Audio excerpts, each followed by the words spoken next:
C'est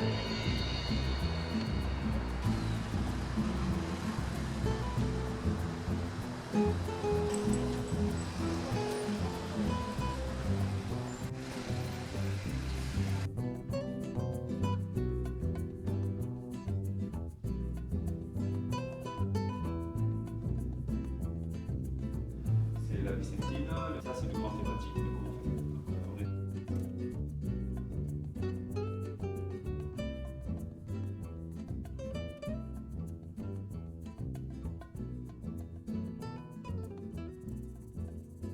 Comme tu sais, on a la chaîne Changement de Cap et on veut un petit peu parler des initiatives françaises qui sont faites à l'étranger et en l'occurrence ici en Équateur.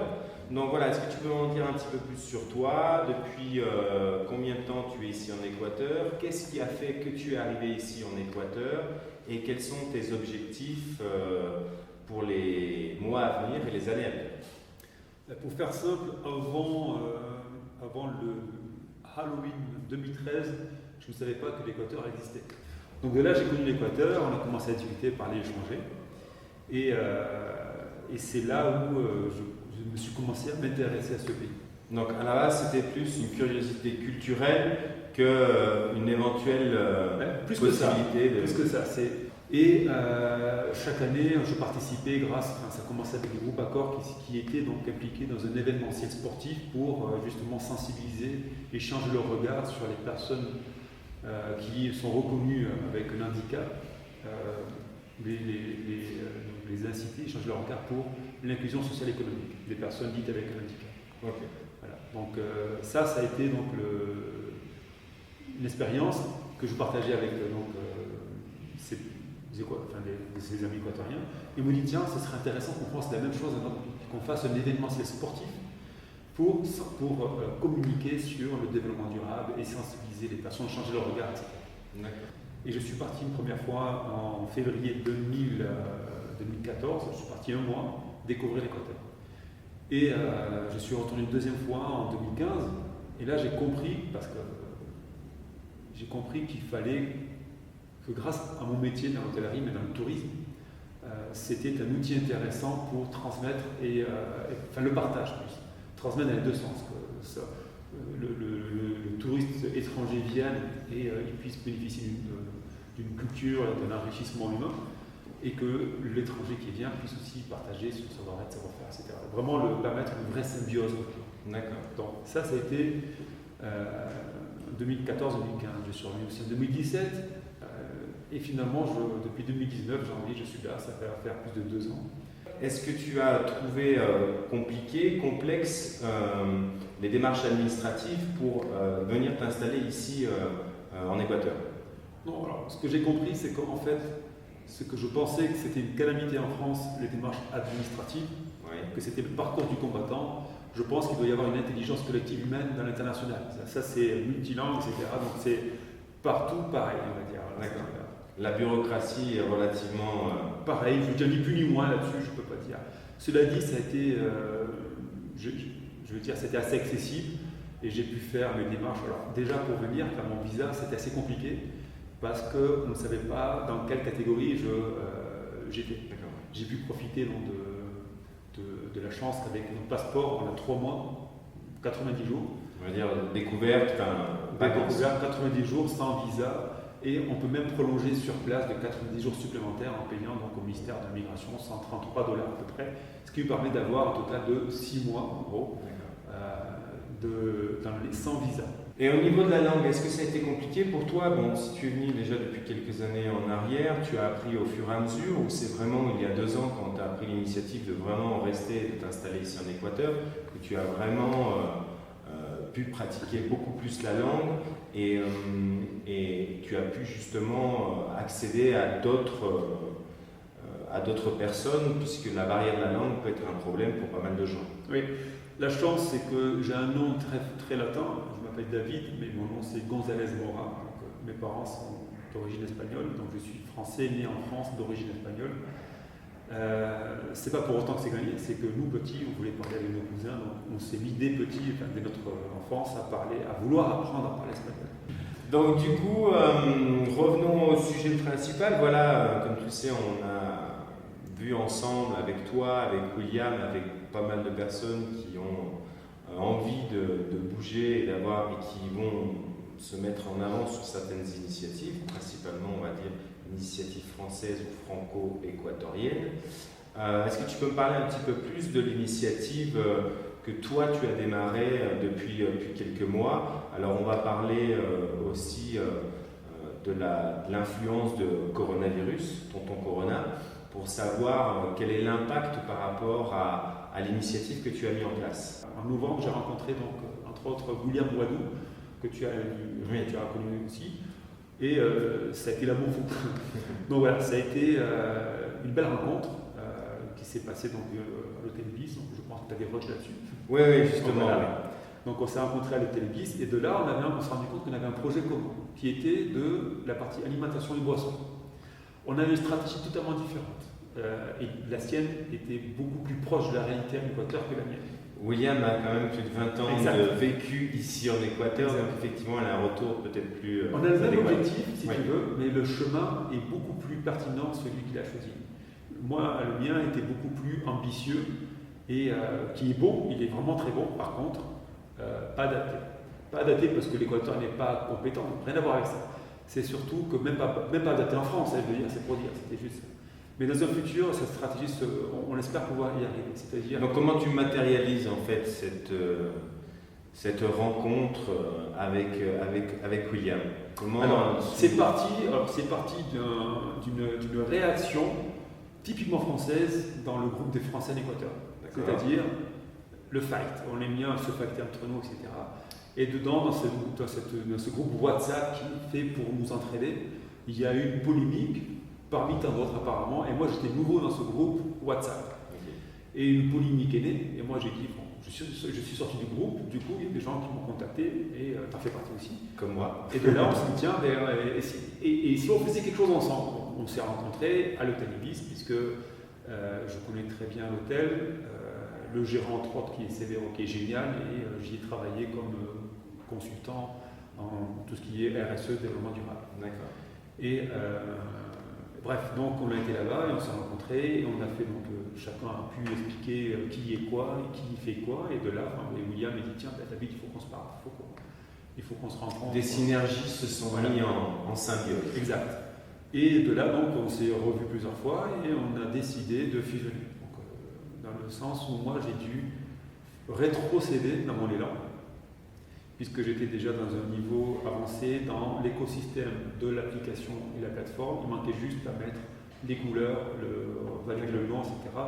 et faire un essai. Voilà, c'était petite échelle, mais test. Voilà.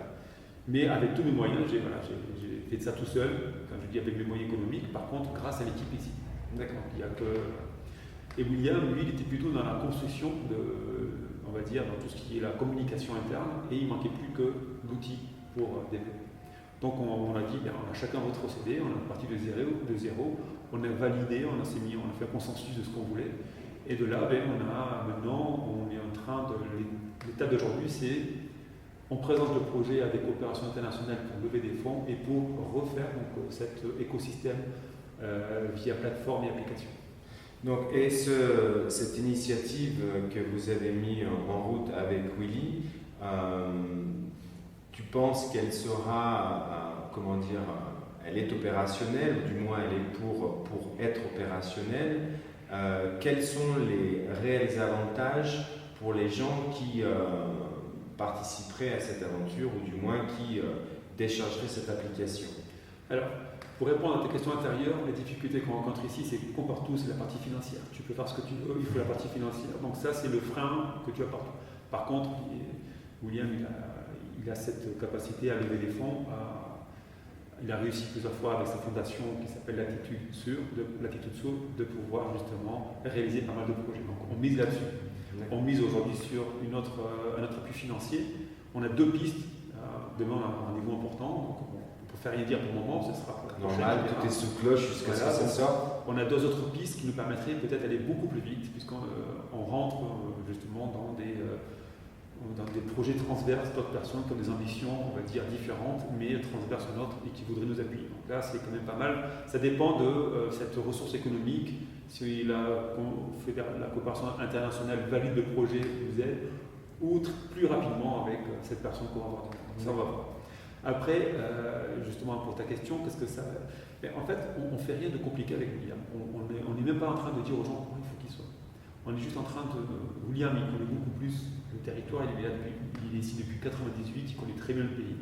Et l'Amérique du Sud, quelques autres pays. Donc je veux dire, pour moi, c'est mon référent, on va dire, en tant que Français, en Équateur. L'objectif, c'est ce qu'on pourrait faire en France aussi, hein, je veux dire, mais ce qu'on fait ici, c'est identifier toutes les personnes qui produisent et qui vendent leur production de façon responsable, équitable, mais réellement. Et que ça leur bénéficie directement. Et même les consommateurs qui aimeraient ne savent même pas.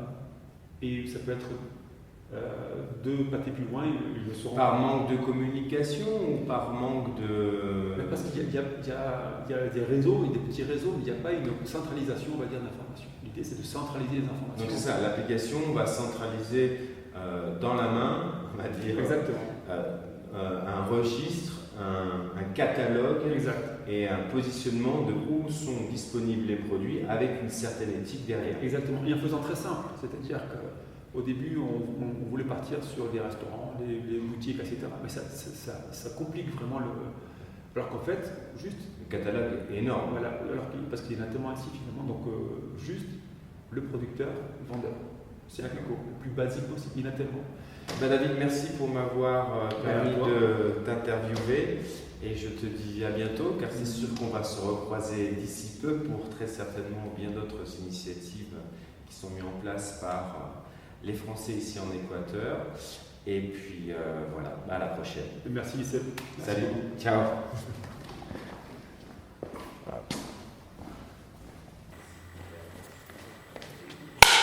Ça c'est la partie qu'on garde.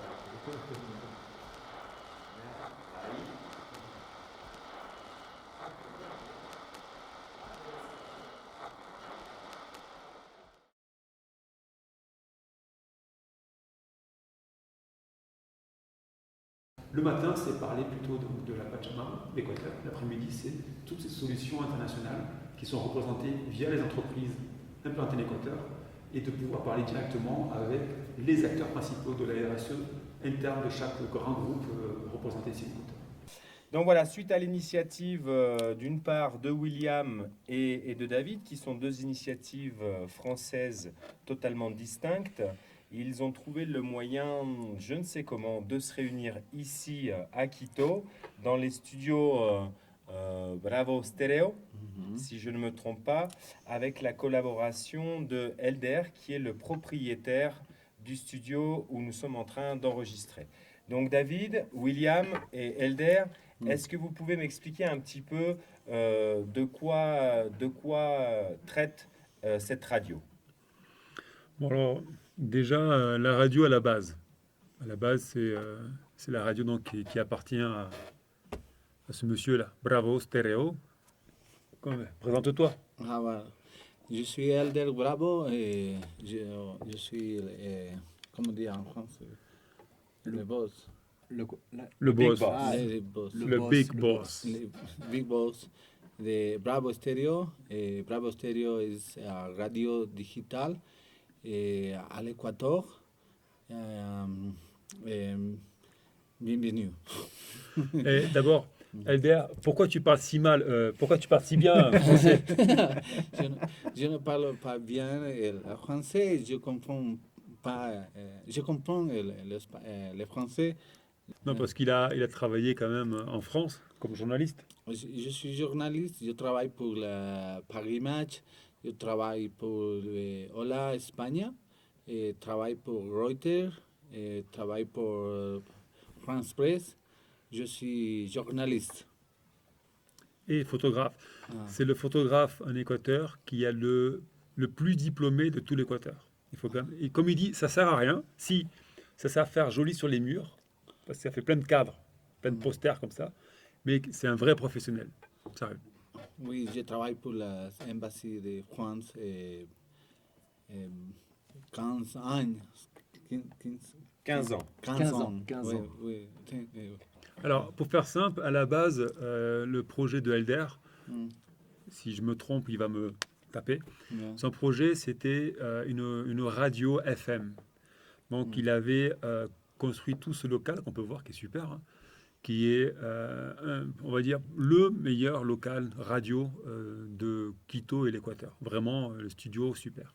En début 2020, on avait commencé à monter des programmes.